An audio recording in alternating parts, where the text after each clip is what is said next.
Hello, you've caught me with some free time, so I'm trying to decide what game to play and, Persona 5. You should play Persona 5. It's the best. I haven't finished The Witcher 3's Blood and Wine DLC. Get it? But what about Horizon? You were supposed to get that done before Persona 5. Episode Gladiolus DLC. Come on, you Resident Evil 7 is really short. Just you should play the Persona DLC. 5, Otherwise, then every play time something else. You're having a laugh. You're never getting those. I'll just put Pez on.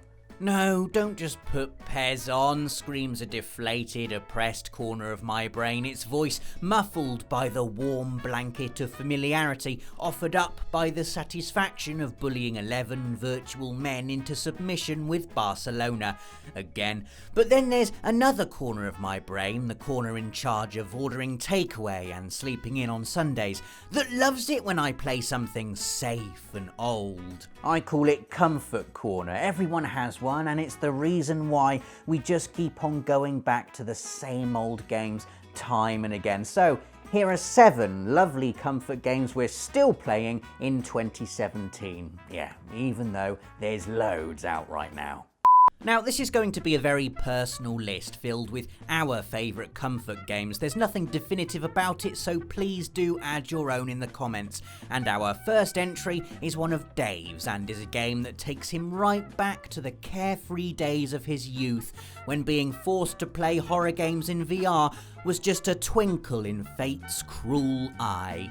Oddworld, Abes Oddysee was Dave's favourite game when he was a boy, with the footage here taken from PS4 Remaster New and Tasty, a strange but lovable platformer where you controlled the titular Abe on his quest to liberate his fellow Mudokons. It's Mudokons? Alright, his fellow Mudokons from being slaughtered and turned into tins of processed meat.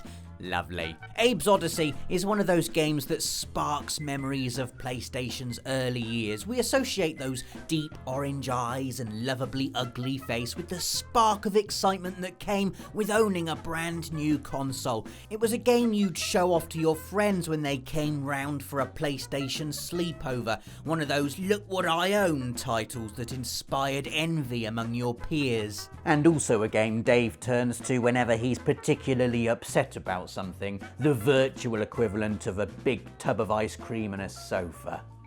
What are you playing, Dave? Oh, he's playing Abes Oddysee. He's playing Abes Oddysee. Let's leave him alone. Entry number 2.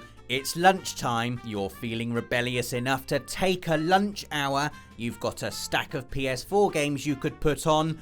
What do you play? Tekken 3. That's right, the king of Iron Fist, the inimitable, untouchable, lightning-smooth bolt of beat-em-up perfection that is Tekken 3. Multiplayer games come and go, but this is always there, reliable and ready to play, and still every bit as taut and responsive as you remember. Everyone has that game, don't they? That game you pour so much of yourself into that there's probably a piece of your soul swirling around inside the disc. That game you play and play and play and become obscenely good at. It was Tekken 3 for me. As a kid, I used to play this against my sister day in, day out. She'd cheat and beat Eddie. I'd slightly cheat and beat Hwarang. Then we'd fight a martial arts ballet that looked as though it had been choreographed by Yuen Wo Ping. Turns out Nathan liked Tekken 3 a bit too much as well, so now whenever there's a score to settle... Who's had my hula hoops? I don't know. Lunchtime Tekken 3. It's half cheating Hwarang versus 3/4 cheating Forest Law, and we're pressing X and circle until our thumbs are destroyed. Yes, in 2017, it's still that good.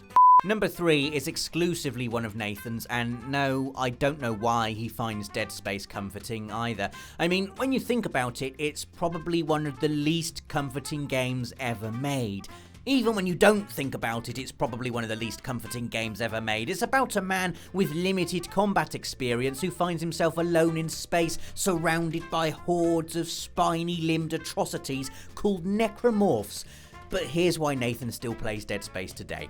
the familiarity. He's only one hard mode run away from the Platinum Trophy. He knows the game inside out, has finished it multiple times, knows where all the jump scares are, when to shoot, when to run. It's like a scripted dance. Once you learn the moves, you just flow through it. All stress is removed. You've probably got your own game like this, one you know you can play absolutely flawlessly. One that makes you feel powerful. When you play a game for the first time, it has one up on you, doesn't it? The surprises are still surprises, the puzzles unsolved, the bosses unbeaten. When you play for the 5th time, the dynamic between game and gamer is very much reversed. You feel like Neo jacking into the Matrix, supremely confident, all-seeing, knowing exactly what is going to be thrown at you and when.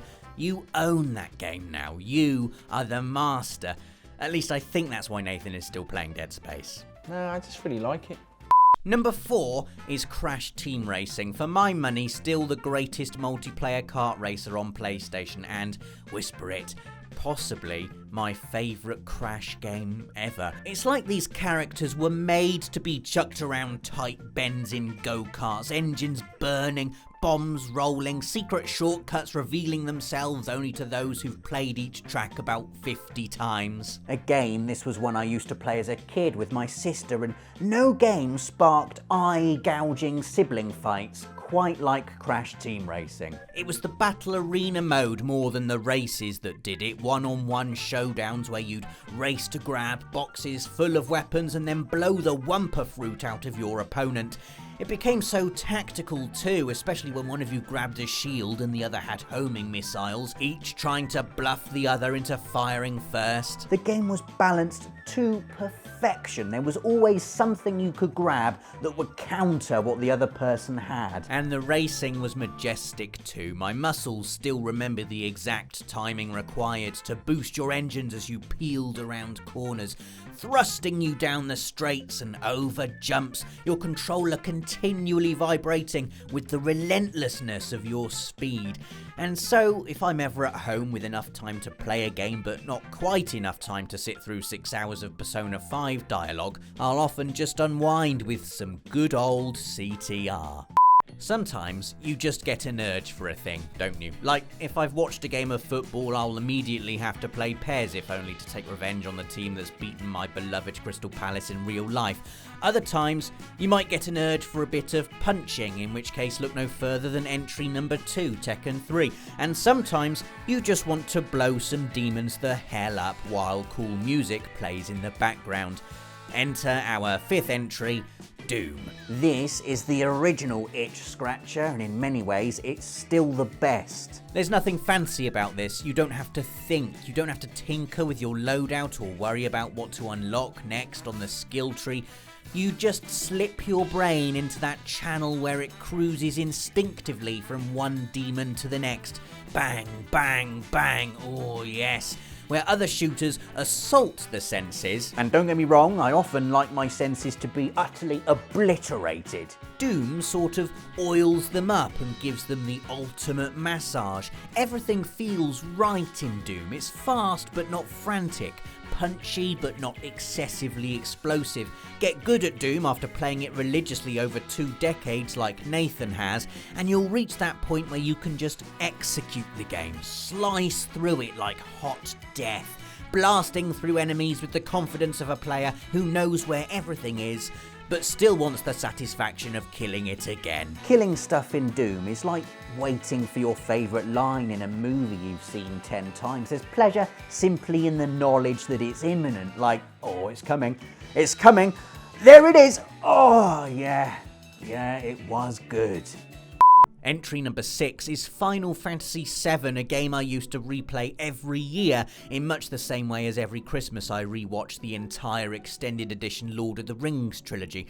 Now it's on PS4, I've decided to rekindle this tradition. It is my personal favourite game of all time after all, and for me, nothing beats sinking into that story, feeling that drama, going on that journey with those characters. Spending 20 hours breeding a gold chocobo, which would be a 10 out of 10 game if they released it on its own. Final Fantasy VII is on this list because it's still as brilliant as it was 20 years ago. The music is unmatched. I love the characters. I love that feeling of pure adventure that comes from trekking across the world map while listening to this music.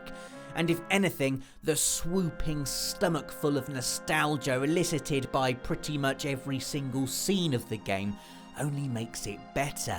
You know when you remember something from your childhood and then you experience it again as an adult and it's a bit rubbish? Well, that doesn't happen here.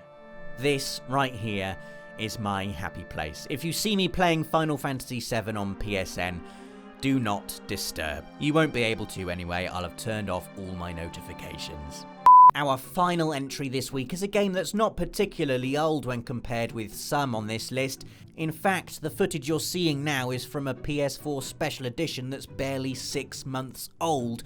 But Skyrim makes the list for being the only game that I'm not replaying, but still playing. I mean, technically, yes, I did restart it when it came out on PS4, but by then I'd already clocked up an obscene amount of hours on PS3. And even now I'm discovering stuff that I hadn't before. Whereas other games on this list are titles we know off by heart from beginning to end, Skyrim is a game we're still discovering over 5 years after its initial release. Every time you play it, something unexpected happens, like that time from a few Friday features ago where poor old Serethi just got mauled to death by a random dragon, or you'll find a spooky cave that before you'd overlooked. And Skyrim does spooky caves better than any game. It's a world that just keeps on giving, and when Skyrim gives, I take. No matter what comes out on PS4, what blockbusting AAA behemoth sucks my life away for months on end, Skyrim will always be there when I'm done, waiting for me to live in it. It's almost like a home screen with added quests. I belong here, and when I'm wandering its wilds and poking its secret bits,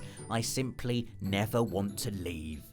So that's us. Now it's time for you to talk about your comfort games in the comments. What golden oldies do you return to again and again, no matter what? While you're typing away, don't forget to leave us a like, fall down the Friday feature rabbit hole by clicking one of the links on screen, and subscribe if you haven't yet so you don't miss any more. Thanks for watching, and see you next week.